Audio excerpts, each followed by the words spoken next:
Yes, tubaikaze mu kiganiro cyacu ni zahabu ya twese kuri BTN TV. Reka mubwire ngo muri kano kanya noneho mumaze igihe mugenda mubona ibiganiro byinshi bigiye bitandukanye, ariko twihaye intego yo gukomeza kugenda twigisha abanyarwanda buryo ki mugomba korora neza ndetse mukagenda muharanira gukora ubworozi bufite ireme ndetse ubwa bworozi bukozwe kinyamwuga. Muri kano kanya tugiye gukora ikiganiro ku bijyanye n'ubworozi bw'ingurube, ariko hari byinshi bisabwa kugira ngo buri umuntu atangire kujya muri bwa bworozi. Turaza kugenda tumenya igice ku kindi, etape ku yindi, uburyo cy'ubworozi bw'ingurube butangirwa, uburyo kibukorwa, uburyo kibigenda. Ariko ikintu cya mbere muri kano kanya mbanje kubabwira ni ukugira ngo umuntu abashe kumenya ngo ese ubworozi bw'ingurube bukorwa gute, isuku yabwo ni iyi.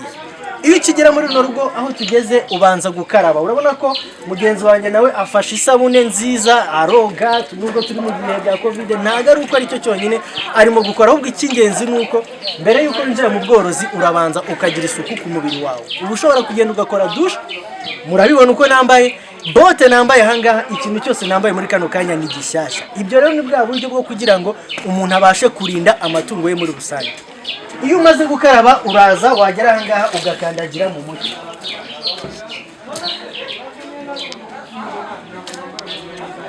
Iyo umaze gukandagira mu muti, icyo gihe noneho uba wemerewe kuba wajya muri bwa bworozi bw'amatungo. Ikintu cya mbere ubona, urabanza ukambara ga neza, warangiza ukambara ingofero, ukambara itaburiya yabugenewe kugira ngo microbe waba baturukanye hanze itajya kwanduza ya matungo muri rusange. Reka noneho ikiganiro cyacu twanzike nacyo mbaho ikaze mu kiganiro, ubundi tuza gukomeza kugenda tumenya ese koko ni gute ubworozi bw'ingurube bukorwa muri rusange. Tugiye gusura ingurube zigera hafi ku 100. Urumva rero ko zangura umuntu atabashije kuba yazigirira isuku ihagije, bisobanuye ngo nawe ubwawe mworozi waba wijyana mu kangaratete cyangwa se mu magorwa atagira uko angana. Reka mbaho ikaze mu kiganiro, ndacyari Imana na Jean Paul, kuri kamera hari Remy Ngabo zizi. Yes, reka rero tubabwire ko ni nyuma yuko nari maze kubereka aho uburyo ki iyo umuntu agiye kwinjira mu biraro by'ingurube uko bigenda. Muri kano kanya rero noneho aho tugeze muri maternité y'ingurube. Ushobora kwibaza ngo ni gute maternité y'ingurube ibaho, ariko mu borozi babigize umwuga bagenda bafite uburyo ki ubworozi bwabo bugenda bukorwa muri rusange. Reka nkwibwirire ngo muri no maternité turimo niho ingurube ziza, niko twakwita mu kwererera, hanyuma zigategereza ukwezi kose, dore ko ahangaha ingurube zaho zicukirizwa ku kwezi kumwe. Birashoboka ko utaruzi uburyo kiwena cyangwa se icyo wakora kugira ngo ingurube yawe ibe yacukira ukwezi kumwe. Ariko rero muri ino maternité turimo, iyi ngurube imaze gucuka bayikuramo noneho bakayijyana mu kindi kiraro igenda ikuriramo muri rusange. Izi nazo zigata zimurwa zikajyana mu biraro bisanzwe mu gihe ibibwana byazo cyangwa se ibyana byazo bimaze gucutswa, hagahita hazamo izindi ngurube nazo zije gutegereza mu gihe cy'ukwezi kose. Reka rero mubwire ngo muri kano kanya noneho turagenda dusobanukirwa ese ni gute ubworozi bw'ingurube bukozwe kinyamwuga bugenda bukorwa. Nimba wewe wawe wari ufite aho ingurube ugenda uzororera ariko ntumenye igihe ingurube nimba igejeje igihe cyo kubyara cyangwa se kubwagura muri rusange, ntumenye uko wabigenza, muri kano kanya ubonye agashya n'akaya. Agashya nuko nazo zateguriwe aho zibyarira, zateguriwe ibyariro cyangwa se maternité muri rusange. Reka rero dukomeze dusobanukirwa uburyo cy'ubworozi bw'ingurube bukorwa ndetse n'ibikurikizwa kugira ngo ubworozi bwawe ubugereho neza. Tureke uko shene yose igenda. Ego. No kuvuga ngo ziracutse rero. Nizi ngizi tuvuge zimaze ukwezi. Hari gihe ashobora kuba harimo intoya, dutoya, utunini, ariko ubanza kuzirekiramo muri famiye yazo uko zavutse. Iyo ugira ngo bigende neza, ibyumweru wenda 2 cyangwa icyumweru muri famiye yazo kugira ngo zirahita zirwanya. Inyamaswa iyo zibonanye zitaziranye, icyambere zikora no kurwana. Hanyuma rero tuzishyira hano kugira ngo tuzicutse nyuma y'ukwezi kumwe. N'izi nizo zifite ukwezi ziri hepfo aterekura. Izi buriya iyongereye ibyumweru 2. Ukwezi n'ibyumweru 2. Nakuvuga ziva muri buri munsi iyo zimaze kumara icyumweru cya mbere n'iminsi 5 ya mbere zirakura amagarama 300 buri munsi cyangwa 400, bitewe n'ibintu turi kuzigaburira ibyari byo. Murabyumva? Amagarama 300 babyita game waye quotidien. Game waye quotidien. Urumva nibyo byiyongera. Muramba bari indimi z'amahanga nta kibazo n'ibintu bidasobanutse.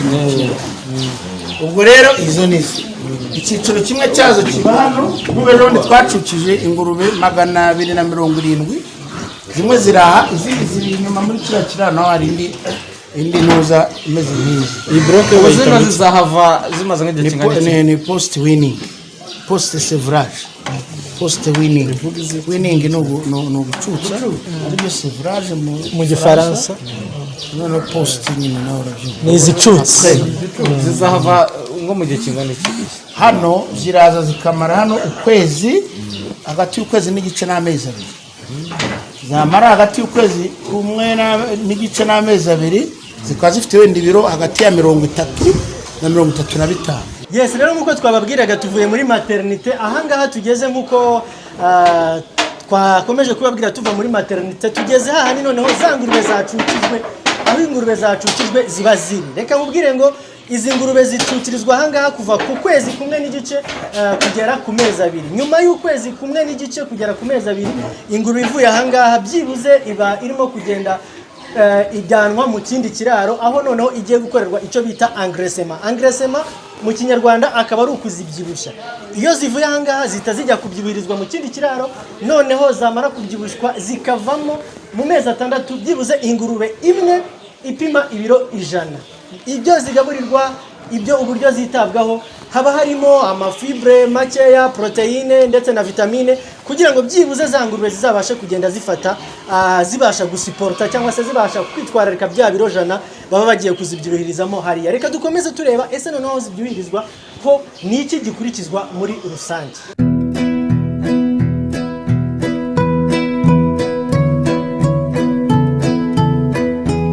Tuvuye aho ingurube zicukirizwa noneho tugeze mu gice ingurube zibyibuhirizwamo. Nari maze kubabwira ko iyo uvuye aho ingurube zicukirizwa noneho habakurikiyeho igice cyo kugenda umuntu azicutsa aho zibyibuhirizwa. Iki gice rero niho ingurube zibyibuhirizwa. Murabona ko aho twavuye naho tugeze biratandukanye. Ahangaha niho handi twababwiraga zivamo zivuye ku gice cyangwa se ku kwezi kumwe n'igice kurinda tugera ku mezi abiri. Reka dukomeze tureba ibindi bice bikurikiraho kugira ngo turusheho kugenda tumenya uburyo cy'ubworozi bw'ingurube bukorwa. Yakerewe ifite 20 ku mezi 3 zishobora kugira ibiro 30-35 zigahita zijya muri fattening cyangwa engraissement hano ruguru. Kuzangresa bwo bivuze yuko utoranyamo engraissement mu kinyarwanda kubyibushya no kuvuga ngo utoranyamo izingana na sexe zimwe wenda ziri mu kigero kimwe hanyuma ukazishyiramo. Aho hari masare ashobora kujyamo ingurube 30 sare noneho maximum noneho zamara kujyamo ari ingurube zingana noneho ukazikorera ibiryo byihariye. Zino zifite ibiryo byihariye byazo mu kubitegura hari ibyo ugomba kwibandaho. ubu ibingibi hano zirya ibingana iki? Yes, zirya ibiryo no bikeya dore byanditseho muze kurebaho ku nzugi makuru menshi tuyashyiraho. Ibiro 3 mu gitondo 2 saa sita 3 nimugoroba kuri buri imwe ubwo ni nk'inusu wenda ushize mu ntuzi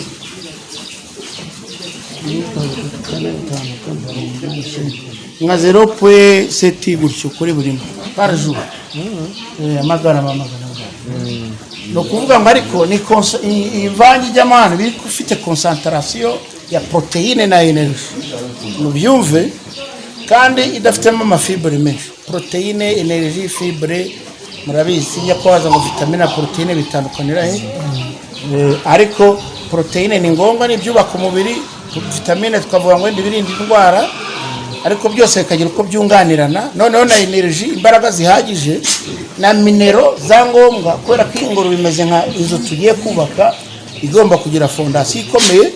Tugiye kuyiterekaho ibintu ku buryo nyuma y'amezi 6 ivutse nibura yagombye kuzagira ibirisha hagati y'amezi 6 na 7 ingurube zacu ziba zifite ibirisha zivutse. Ubwo rero igomba kugira amagufwa akomeye azasapotinga bya biro zabifite. Ubwo naho hose nizo zirimo izindi ziri inyuma hariya ntoya zifite ingurube ntoya nyinshi n'amezi 6 zifite ibirisha. Yego hagati ya 6 na 7 iyo wihuse na amezi 6. Nyuma rero yuko izi ngurube zibyibuhijwe hagenda hitabwa ku biro buri ngurube ifite ariko ibi bigakorwa hifashishwa umunzani wabugenewe. utuma umworozi amenya ko niba ingurube ye yari yitaweho mu buryo bwo kuyigaburira, ndetse ari nabyo bigaragaza uko umworozi nawe ashobora kugenda yunguka, dore ko aborozi ahanini bitewe n'ingaruka zigiye zitandukanye bagaragaza ko ibiryo byahenze bigaterwa n'ibura ry'ibikomoka ku ngano. Ikiguzi cy'ingurube kandi kikajyana n'icyo umworozi yayiteguriye, yaba kororwa ndetse no kuribwa, nubwo buri gihe umusozo wayo urangira ari ukuribwa. Izo kuribwa ni inkone, isekurume, n'izindi zishaje zikuze zigeze igihe cyo kuribwa nyine udakeneye mu bworozi. Haba igihe rero bibaye ngombwa ko ufite amashashi menshi nayo ukayagurisha, nkagomba kuribwa nyine, nkagomba kuribwa kuko n'ubona amaherezo yazo no kuzirya. Ingurube imwe ihagaze ngaho cyanyuma biterwa n'ibiro ufata ya mafaranga kubera umubare w'ibiro. Iki ni cyo cyiciro cya nyuma, ubwo ni 170 muri izi ngizi. Iki ni cyo cyiciro cya niba ariyo korora ni 300. Icyiciro cya nyuma urumva nk'igihe abigiye n'umworozi afite ikibazo cy'ibiryo biribwa, ingurube ukaba wazitanga zitagejeje icyo gihe mu mufuka, niho hagenda hakoriya. ubwo n'ibiribwa buriya biraboneka cyane cyangwa iyo ufite amafaranga urabibona, ariko bigenda bihenda muri iyi minsi. Murabizi hari biterwa n'ibibazo biri ku isi bigenda by'intambara, bituruka ku ngano byarahenze, n'amavitamine n'iki. Hari byatewe na covid yatumye nk'ibintu biva i Burayi by'amavitamine nabyo bihenda, na transport murabizi ko yagoye ariko byibura umusaruro w'izi ngurube, ariko nibura dukora uko dushoboye ku buryo tudahomba.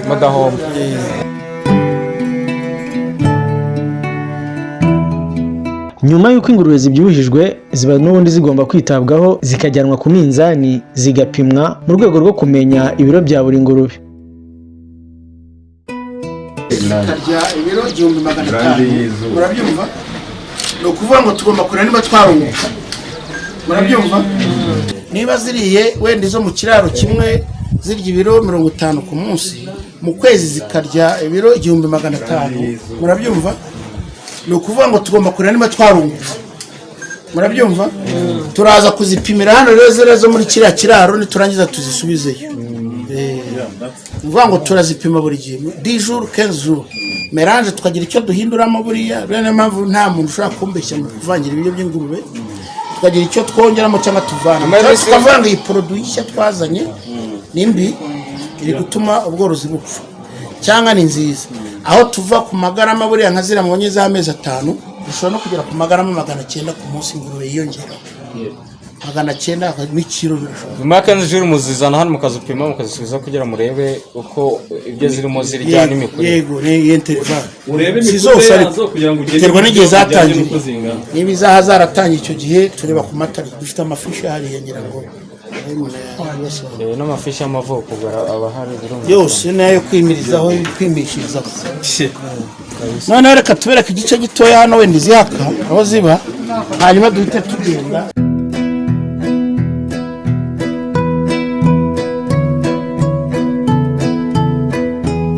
Ese nyuma y'uko tubanje kuzenguruka mu biraro by'ingurube tukareba ibyiciro bigiye bitandukanye, ni gute umworozi kugira ngo agere kuri ibi byose yabigezeho?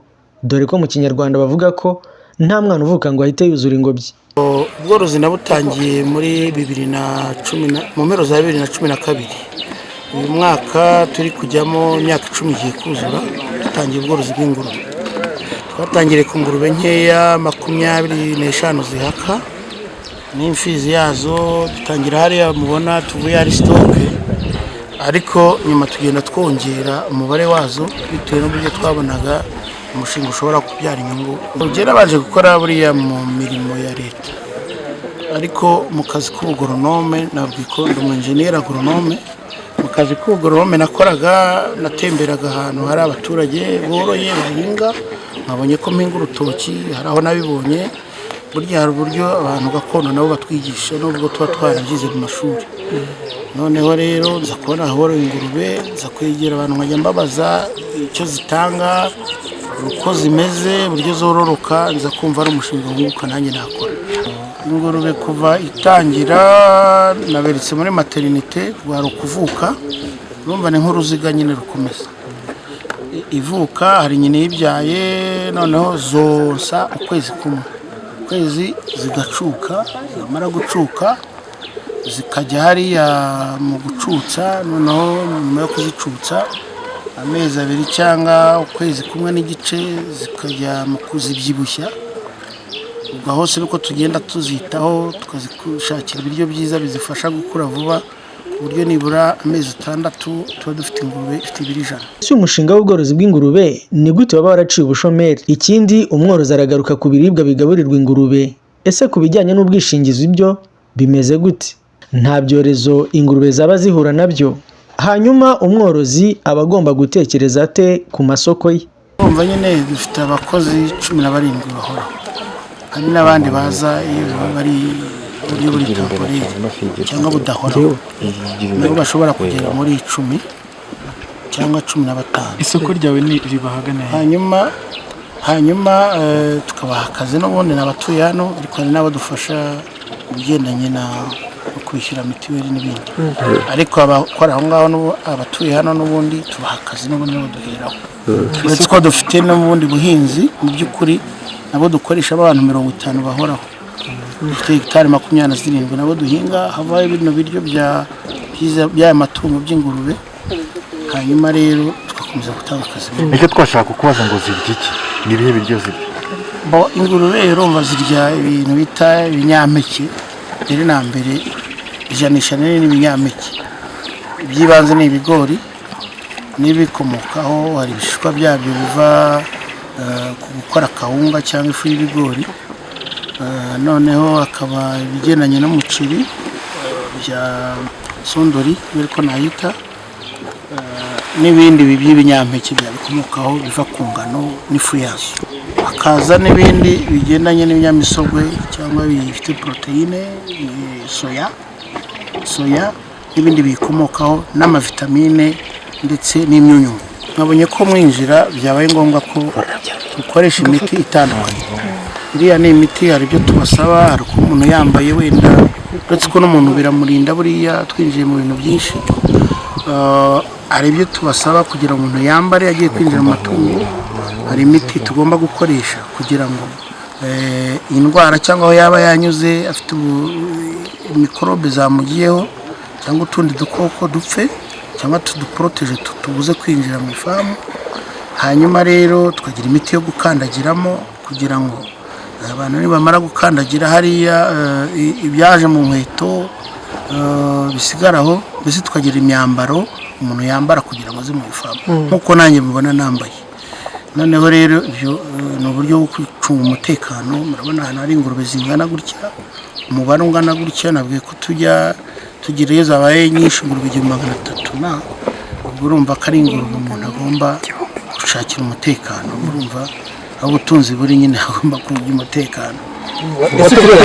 Isuku ntabwo yabitubwiye mwambwiye isuku n'imirire isuku n'imirire icyambere umuntu ni ugirira amatungo ni ugomba kuziha isuku agomba kuzitaho akazi aho ziba heza ubundi agakora isuku n'ubundi ndabona installation z'amazi uruguru hari amazi aza akajyamo none abakozi bagakoropa bagakoramo isuku bakazitaho isuku iyo uziyizihaye mu gihe runaka ingurube nazo zigufasha kuyikora mwanya nkaho zita umwanda wazo ko zigiraho zibuta ubundi zikiyorganiza none umuntu nawe akihutira kuba yawuvanaho vuba kugira ngo zitagira umwanda. Security y'ibitungwa byawe harimo amajana assurance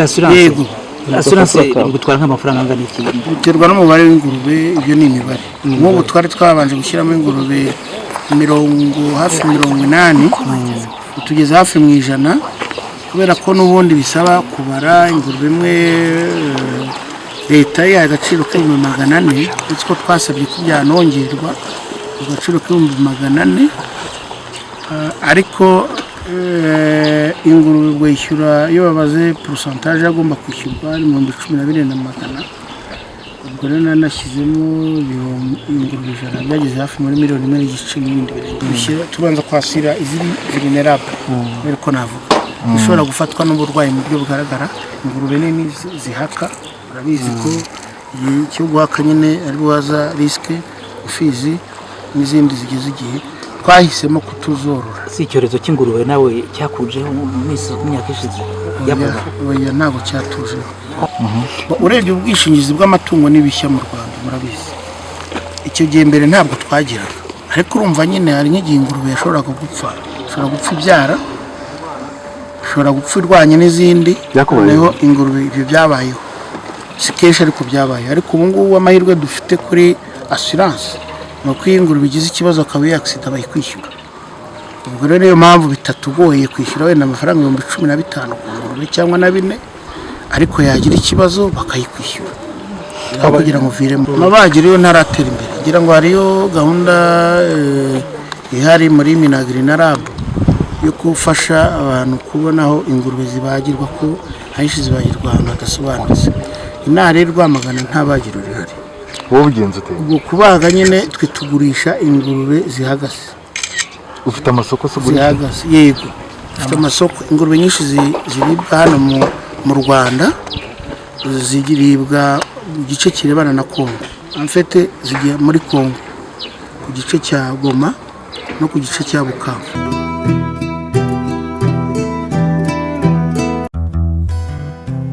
Gana S-Media 9 maze nawe ube mu isi y'ikoranabuhanga, maze bagukorera ubukwe bw'akataraboneka, baguha ifoto nziza, amakadre atandukanye azasigara ku mitima y'ababutashye. Tugukorera kandi filime documentaire yaba mu Rwanda no hanze yarwo. Tugane tugukorere event live, yaba inama, ubukwe, bigo by'abikorera, ONG. Tubakorera digital marketing, yaba web management, social media management, byose ku giciro cyiza kibereye buri wese. Amahoteli na restaurant kandi twabakizigorora kuko tubakorera hotel magazines, ikanatambutswa ku kinyamakuru cyacu aricyo y3.s-media9.rw. Dukorera i Remera, duturanye na Remera Academy, cyangwa hamagara 0788 36 93 20. S-Media 9, your vision is our purpose.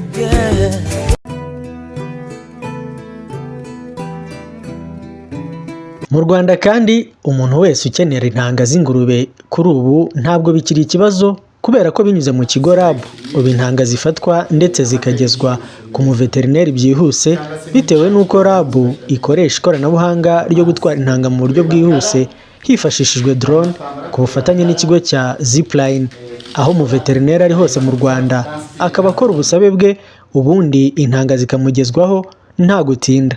Ese kugira ngo umuveterineri ahabwe intanga binyura mu zihe nzira? Urabona uyu nguyu ni umuveterineri wayisabye witwa Tuyambaze Emmanuel. Tuba dufite information igihe yayisabiye, igihe uburyo yakoresheje, niba ari SMS, niba ari guhamagara tubishyiramo. Hanyuma iyi ni nimero ze, ubwo ni contact n'ikigo arafatiraho. Nuvanga umuveterineri ashobora guhindura ikigo arafatiraho bitewe n'ahantu hamwegereye cyangwa hegereye hagiye guterera. Nk'uyu nguyu yafatiye Cyabingo, ubwo niho ihari hamwegereye.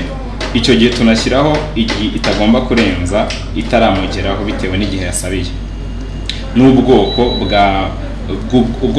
bw'intanga bw'ingurube ashaka. Nk'iyi ni Landras, dufitemo na Pietre, dufitemo Dilo na Large White. Mu gihe ababa basaba intanga hifashishijwe ikoranabuhanga, hari ushobora guhita yibaza niba iki kigo cya Zipline aricyo kigira uruhare mu gufata intanga. Twari twabisobanuye, ariko niba nawe ari bwo ukigera kunyakira amashusho yawe, reka noneho umukozi wo mu kigo cya Zipline atubwire uko ubundi izi ntanga zibageraho nabo bakazigeza ku baveterineri. Ubusanzwe iyo RAB imaze gufata intanga z'ingurube irazitwohereza tukazibika mu bubiko bwacu, hanyuma igihe cyose umuveterineri akeneye ingurube abonye ubusabe buvuye ku mworozi ahamagara RAB ikatubwira ubwoko bw'ingurube, ubwoko bw'intanga z'ingurube bakeneye, tukazimwoherereza tubishyize muri systeme yacu. Tugakoresha drone mu minota itarenze 5 zikaba zigurutse zigiye ku kigo akeneye kuzifatiraho. Dufite ibigo birenga 400 mu birongo itandukanye, aho umuveterineri ahitamo ahantu hamwegereye ashaka gufatira izo ntanga, ndetse navuga ko dufite site ebyiri yaba ari muri Muhanga no muri Kayonza ku buryo usanga aborozi mu gihugu cyose babasha kugezwaho izo ntanga mu buryo bworoshye. Mwabitangiye ryari mumaze kohereza? Tumaze amezi 2 dutangiye, tumaze kohereza intanga zisaga 1000 mu gihugu cyose.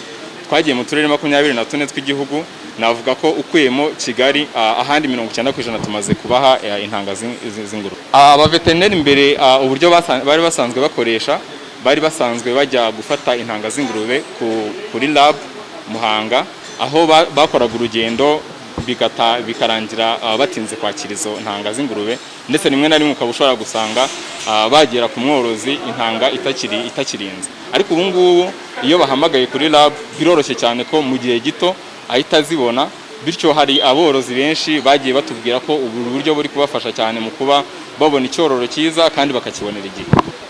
Kugeza ubu ngubu imbogamizi ziri ku baveterineri bamwe na bamwe bataramenya uburyo bwo gukora gutera intanga, aho ku bufatanye na lab dukomeza kugenda duhugura abaveterineri hirya no hino mu gihugu bakabasha kumenya uburyo bwo gukora gutera izo ntanga.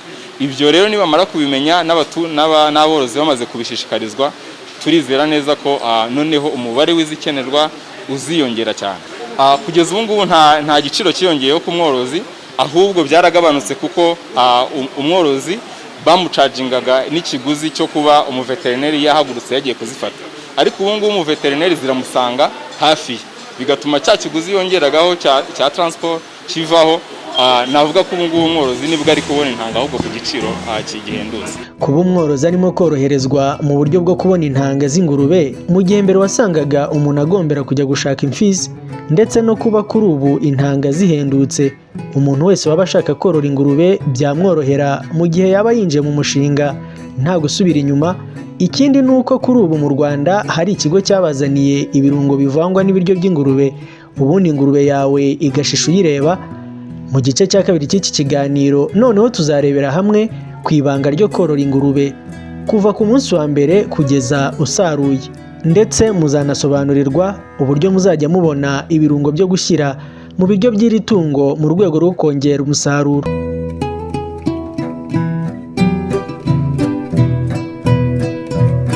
Yes, reka tubabwire ko twari turi mu kiganiro Zahabu ya twese ni kuri BTN TV. Kuri no munsi mu kiganiro cyacu mwabonyemo ibikorwa byinshi bigiye bitandukanye ku bworozi bw'ingurube. Twaberetse buryo ki ingurube aho zororerwa, buryo ki ugomba kwinjiramo ufite isuku, tubereka aho ingurube zijyanwa muri maternité, tubereka aho zicukira, tubereka aho zibyibuhirizwa, tubereka uburyo ki zigaburirwa, yewe tunabereka ese ni hehe zipimirwa ibiro byazo mu gihe zigiye koherezwa ku masoko mu buryo bugiye butandukanye. Tuzajya tugenda tukugezaho ubumenyi bugiye butandukanye binyuze mu kiganiro Zahabu ya twese na BTN TV. Nkubwira ngo njyewe ndi Manirarunda Jean Paul. Reka nshimire cyane mwe mwese mwari mudukurikiye, mbabwira ko kuri kamera hari Remy Ngabonziza. Mbabwire ngo bye bye, ciao ciao, astra vista.